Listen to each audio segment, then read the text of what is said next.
আসসালামু আলাইকুম গাইস। আমার দুই হাতে দুই দেশের পতাকা আছে।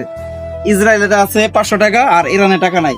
সাধারণ মানুষের জিজ্ঞাসা করবো, দেখি কাটা কোনটা পছন্দ করে, এটি হবে আজকে। ওই যে দোকান, লোকজন বসে আছে, ওই জায়গায় যাইতেছি। আসসালামু আলাইকুম ভাই। ওয়ালাইকুম আসসালাম ভাই। ভাই, আমার হাতে দুই দেশের দুটো পতাকা আছে। ইসরায়েলে 500 টাকা আছে আর ইরানে খালি। আপনার কোনটা পছন্দ? আমার ইরান পছন্দ। আচ্ছা ভাই, ইসরায়েলে 500 টাকা আছে আর ইরানে পতাকা টাকা নাই, তারপর ইরানের পতাকা নিলেন কে জন্য? এটা হলো আমাদের মুসলিম কান্ট্রি, এটা আমাদের দরকার জাতীয় সরকার।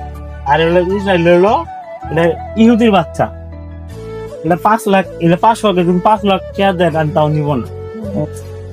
চলুন গাইস, আরেকজন যা জিজ্ঞেস করি, আরেকজন কি বলে। আসসালামু আলাইকুম দাদা। ওয়ালাইকুম সালাম। ভালো আছে? আলহামদুলিল্লাহ ভালো আছি। আমার হাতে দুই দেশে দুটো পতাকা আছে।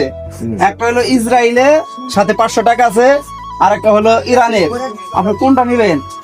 আমার ইসরায়েলি হতেইস আর ইরান হলো মুসলিম। কোনটা নিলেন পতাকা? আমার ইরানের দরকার। এই যে ওই পতাকা নিলেন, যে 500 টাকা আছে। আমার 500 টাকা দরকার না, হয়তো ইরানের 500 টাকারও দিব। তাহলে যারা আপনি ইরানকে খুব ভালোবাসেন। আমি ইরানকে খুব ভালোবাসি। ইসরায়েলে বয়কট। চলুন গাইস, আরেকজনকে জিজ্ঞাসা করি, দেখি কি বলে। আসসালামু আলাইকুম ভাই। ভালো আছেন? একটা হলো ইসরায়েলে আর একটা হলো ইরানে। ইসরায়েলের সাথে 500 টাকা হবে আর ইরানের সাথে টাকা হবে না। আপনি কোনটা চান?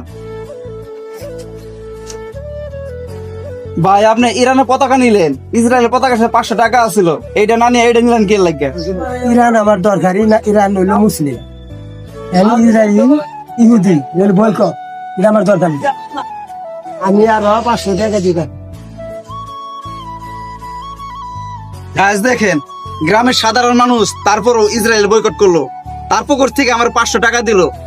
Israel boycott.